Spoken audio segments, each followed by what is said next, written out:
away with the accident uninjured. Schlesser was going nowhere.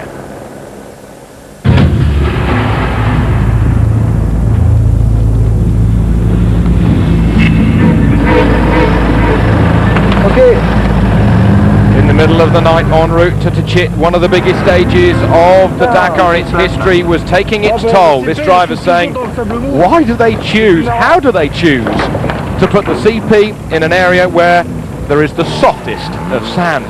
Well, my friend, that is just part of the Dakar.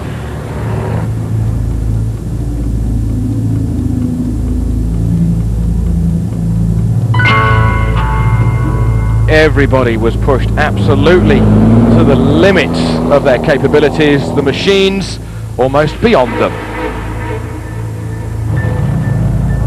In the end, it was Stefan Pederhansel who was the one who got through first the monster stage.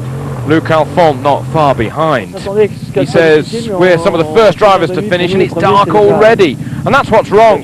Only 4 of us here. I don't think everybody is going to arrive for a long, long time.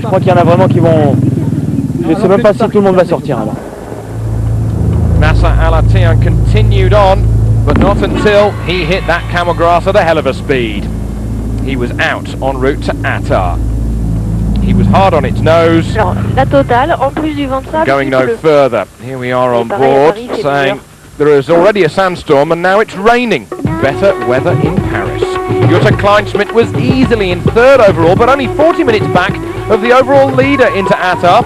The new 2.5 litre diesel was proving to be nigh on bulletproof for the German driver. That left Luc Alphonse to win his first ever Dakar stage for Mitsubishi.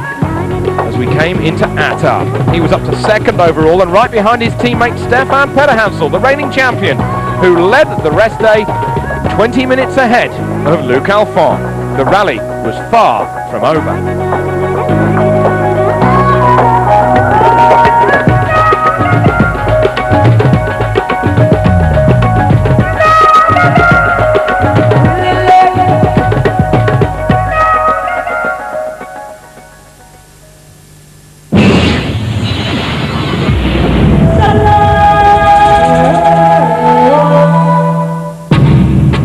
So to confirm, Pederhansel, the reigning champion, leading ahead of his teammate by 20 minutes. Kleinschmidt 3rd, 40 minutes back. Souza and then De Villiers 4th and 5th. Masuoka back there in 6th.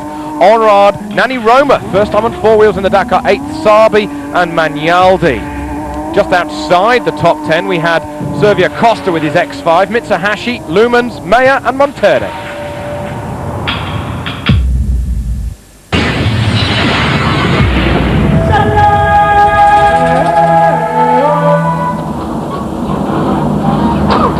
Vladimir Chigin came in to this year's Dakar trying to defend as the reigning champion, but that was not to be.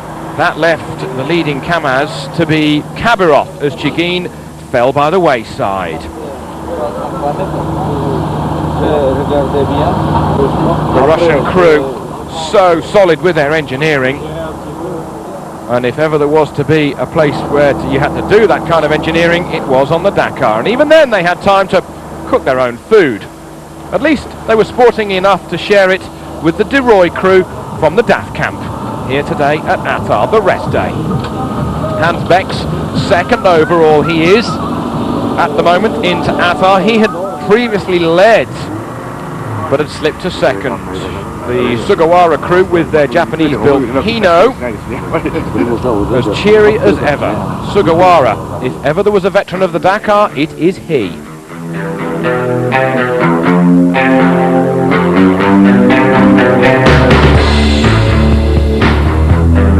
Looking back into the early stages of the Dakar, Vladimir Chigin absolutely rocketed through the early stages, but then it all fell apart later on with a mechanical problem. These absolute ships of the desert, massive amount of horsepower, massive amount of engineering, massive trucks.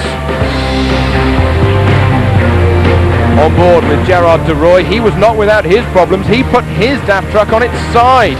He lost precious time, but you never know. He may well be able to fight back and clinch a podium position. He managed to steal a door off one of his service trucks as the mechanics set in. Shigeen was left by the wayside and could only wonder of what could have been on the Dakar 2005 as the reigning champion. Teammate Kabirov still in control. From Beck second, Sugawara third.